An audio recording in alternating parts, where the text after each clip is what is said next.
मुझे पहले लड़के की तस्वीर दिखाओ माँ, फिर मैं फैसला करूंगी कि मुझे रिश्ते के लिए हाँ करना है या ना। माँ ने रीता की तरफ देखा। अच्छा, अब हम तुम्हारे लिए क्या कोई अच्छा लड़का नहीं देखेंगे? रीता गुस्से से बोली, हाँ माँ, बस लड़का देखना है। मुझे उसकी तस्वीर मंगवाइए या लड़के से मिलवाइए। माँ ने डांटा, पागल है, शर्म नहीं आती? चल दफा हो जा अपने कमरे में।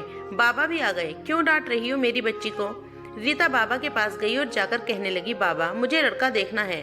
बाबा ने मुस्कुराकर कहा, हाँ बेटी, तुम्हारी मर्जी से ही करेंगे शादी। कल मैं उसकी तस्वीर मंगवा लूंगा। लड़के का अपना होटल है, पढ़ा लिखा है, प्यारा है, लेकिन रीता को तो लड़का देखना था। लड़का तो प्यारा है। रीता ने हाँ कर दी। 10 दिन में ही रीता की शादी हो गई। रीता का हमसफर सुनील अरेंज मैरिज थी। ना कभी मुलाकात हुई, ना कभी कोई बात, कभी एक दूसरे को मिले भी नहीं।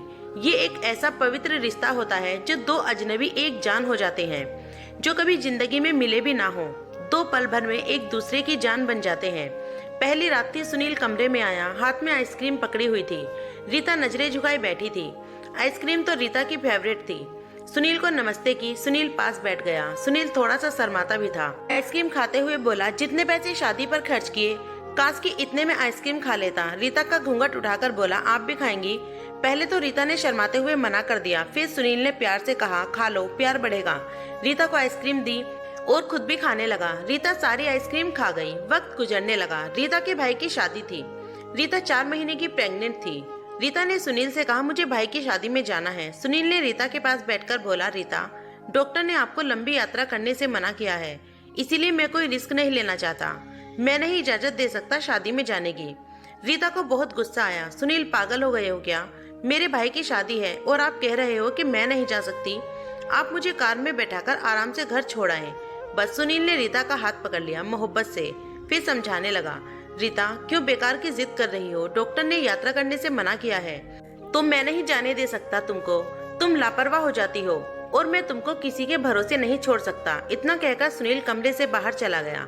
रीता रोने लगी। रीता ने अपनी माँ को फोन किया, सुनील मना कर रहा है शादी में आने के लिए। माँ ने समझाया, बेटा अगर वो कह रहा है तो मत आओ। रीता की भाई और भाभी जिद करने लगे, क्यों नहीं आने दे रहा है सुनील हमारी बहन को? वो रात को आए। सुनील भी घर पर था। कहने लगे कि मेहंदी है, 3 दिन की ही तो बात है, हम रीता को लेने आए हैं। सुनील ने रीता की तरफ देखा। रीता, मैंने क्या कहा था तुमसे? रीता ने नजरें झुका ली और कमरे में चली गई। उठकर सुनील को गुस्सा तो बहुत आया, लेकिन वो सब्र कर गया। कुछ पैसे जेब से निकाले और रीता को दिए। लो, ये कुछ पैसे रख लो, बाकी चाहिए तो ले लेना, मैं आऊंगा कल। रीता बहुत खुश थी। सुनील ने अपने सीने से लगाकर रीता को अपना ख्याल रखने का कहा और फिर रीता शादी में चली गई। मेहंदी की रात रीता की बुआ की लड़की भी आई हुई थी। डांस भी किया, काफी एंजॉय किया। बारात आने वाले दिन जब भाई की बारात लड़की वालों के घर पहुंची तो बारिश हो रही थी। गली में काफी कीचड़ था। रीता का पैर फिसल गया। पैर फिसलते ही वो पेट के बल नीचे गिर गई। रीता जोर जोर से रोने लगी। जल्दी से रीता को अस्पताल ले गए। रीता दर्द से चिल्ला रही थी। सुनील को कॉल किया, रीता के बारे में बताया। सुनील घबरा गया। वो जल्दी से अस्पताल पहुंचा। डॉक्टर रीता को इमरजेंसी वार्ड में ले गए थे। सुनील बहुत परेशान था। दिल की धड़कनें बेकाबू थी। जुबान पर ईश्वर का जाप था। बाकी सब लोग शादी की खुशियां मना रहे थे, लेकिन यहाँ सुनील परेशान खड़ा था। कुछ देर बाद डॉक्टर कमरे से बाहर आए। उन्होंने सॉरी कहते हुए बताया, आपका बच्चा मर चुका है। सुनील बेजान सा होकर कुर्सी पर बैठ गया। ऊपर वाले से हिम्मत मांगकर जल्दी से वार्ड में गया। रीता रो रही थी। सुनील को देखकर मुंह मोड़ लिया। सुनील पास बैठ गया, सर पर हाथ फेरने लगा। अच्छा चल, अब चुप हो जा, अब रोना बंद करो, ऊपर वाले की यही मर्जी थी। रीता फूट फूट कर रोने लगी। सुनील, मुझे माफ कर दे, मुझसे बहुत बड़ी गलती हो गई। सुनील ने आंसुओं से भरी हुई पलकों को चूम लिया। अरे बस कर, अब मेरी जान, रोते नहीं है, बस ऊपर वाले की मर्जी थी, चुप हो जाओ। रीता खुद को गुनाहगार समझ रही थी, अपने बच्चे और सुनील का। सुनील समझाने लगा। रीता का सर अपनी गोद में रख लिया। चुप हो जाए मेरी सोनी सोनी, रो मत, अब देख मैं तेरे पास हूँ। रीता को लेकर घर चला गया। शादी खत्म हुई, सब घर आ गए रीता का हाल पूछने। रीता खुद पर इल्जाम दे रही थी। मुझे रोका था सुनील ने माँ, लेकिन मैं जिद करती रही, शादी में जाना है। अगर मानी ही नहीं थी तो रीता अब कुछ कहने का क्या फायदा। रीता समझ रही थी सुनील का खामोश गुस्सा। 1 साल बाद फिर ऊपर वाले ने उनको बेटा दे दिया। सब बहुत खुश थे। सुनील बाहों में भरकर झूमने लगा अपने बेटे को। रीता बेड पर लेटी सुनील की आंखों में बेटे की मोहब्बत के कितने आंसू देख रही थी। जिंदगी में अच्छे दिन आते हैं, लेकिन अक्लमंद वही होता है जो खुद को हालात में ढाल लेता है। सुनील के 2 भाई जो सुनील से अमीर थे, उन दोनों भाइयों का अपना अच्छा खासा बिजनेस था, लेकिन सुनील का छोटा सा होटल था जिससे वह गुजारा हो रहा था। रीता ने जिद की, सुनील बच्चे को गर्मी लगती है इसीलिए वह बहुत रोता है, मुझे कमरे में एसी लगवाना है। सुनील ने सिर पर हाथ रखा। अरे रीता, पागल हो गई हो क्या? मेरे पास नहीं है इतने पैसे एसी के लिए। रीता ने जिद की, मुझे एसी चाहिए बस कमरे में। सुनील अपने बेटे को सीने पर लेटाकर खेल रहा था उसके साथ। रीता बस एसी लगवाने की जिद कर बैठी थी। सुनील ने रीता का हाथ पकड़ा, अपने करीब किया। रीता, पता नहीं क्यों तुम इतनी जिद्दी हो गई हो, लगवा दूंगा एसी। ये लो, सो गया हमारा बेटा राजकुमार, इसको लिटा दो। 2 साल बाद ऊपर वाले ने एक बेटी भी दे दी। दोनों बहुत खुश थे। हर अच्छी बुरी ख्वाहिश पूरी करता था सुनील, लेकिन फिर भी छोटी छोटी बातों पर उनमें झगड़ा रहता था। बेटा 4 साल का हो गया था, बेटी छोटी थी। सुनील का होटल का काम अच्छा नहीं चल रहा था। सुनील बहुत परेशान था। घर आया, देखा बेटे ने उसका लैपटॉप तोड़ दिया था। प्रीति मोबाइल पर लगी हुई थी। सुनील ने देखा लैपटॉप टूटा हुआ पड़ा है। सुनील चिल्लाकर बोला, रीता ये क्या है? रीता ने देखा, ये आपके लाडले ने तोड़ दिया है। सुनील गुस्से में पहले ही था। रीता को गाली देकर बोला, तुम्हारा दिमाग काम नहीं करता, इसमें मेरा सारा डाटा था, तुम पागल हो गया, जाओ खाना लेकर आओ। रीता गुस्से में बोली, सुनील मैं नौकरानी नहीं हूँ तुम्हारी, सारा दिन बच्चों को संभालूं और फिर तुम गाली दो। सारा दिन इतना काम करो और इतनी सी कदर नहीं, गाली दे रहे हो। रीता खाना लेकर आई, बैंगन बने हुए थे। सुनील ने बैंगन देखे, चिल्लाकर बोला, तुम्हारा दिमाग खराब है, तुमको कितनी बार समझाया है मैं बैंगन नहीं खाता। सुनील ने खाना उठाकर फेंक दिया, उठकर बाहर चला गया। इतने में बेटे ने कांच का गिलास तोड़ दिया, जो हाथ पर लग गया। खून काफी बहने लगा।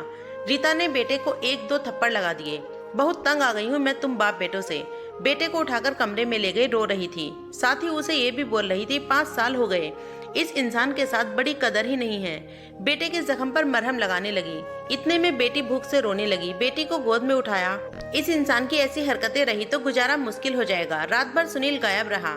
रीता ने भी फोन करके ना पूछा। रीता ने अपनी माँ को बताया, सुनील आजकल ना खर्चा दे रहा है, ना अच्छे से बात करता है, गालियाँ देता है। माँ ने कहा, अच्छा हम करते हैं बात उससे। सुनील को महसूस हुआ उसने अच्छा नहीं किया रीता के साथ। आज घर जाकर रीता को सॉरी करूंगा। घर आया, देखा घर में रीता के माँ बाप, चाचा सब बैठे हुए थे।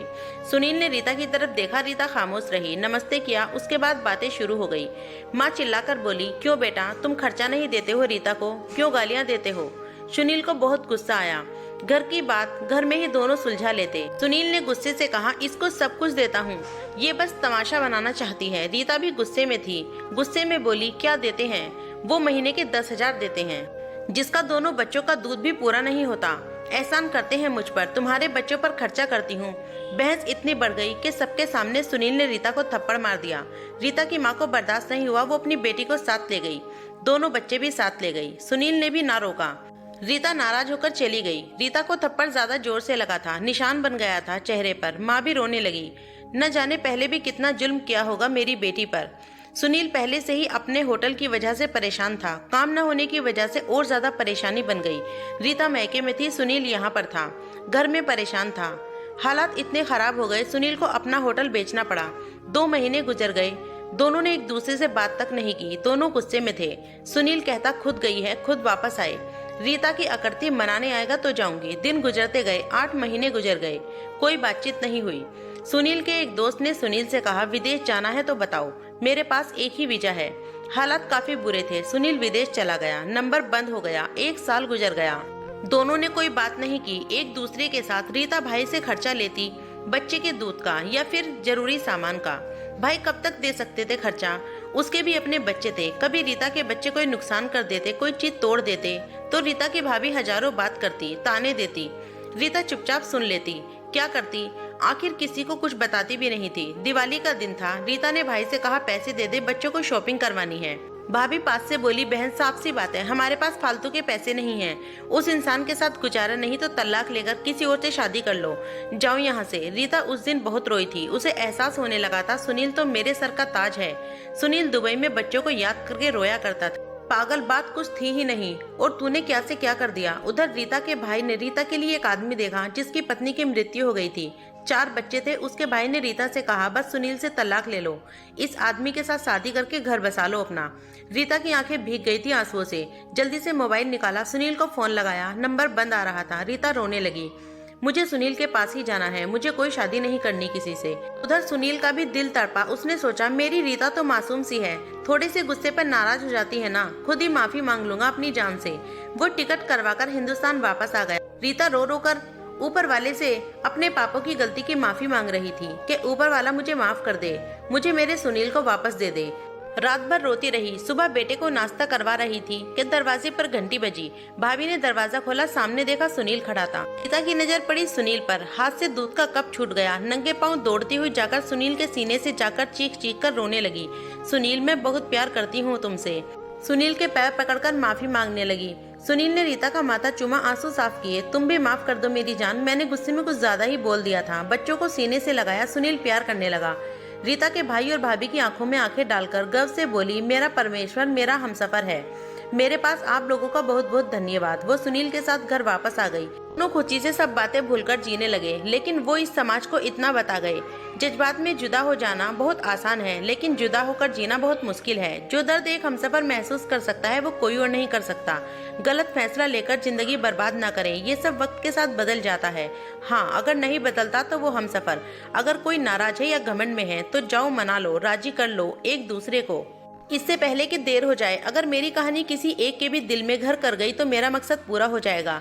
आजकल छोटी छोटी बातों पर घर उजड़ रहे हैं, अगर थोड़ी बर्दाश्त कर लें तो ऐसे घर ना उजड़े। दोस्तों, उम्मीद करती हूँ आज की वीडियो आपको पसंद आई होगी। वीडियो पसंद आई है तो वीडियो को लाइक, शेयर, कमेंट और चैनल को सब्सक्राइब करें और एक प्यारा सा कमेंट करके हमें जरूर बताएं आपको ये वीडियो कैसी लगी। तब तक के लिए बाय बाय।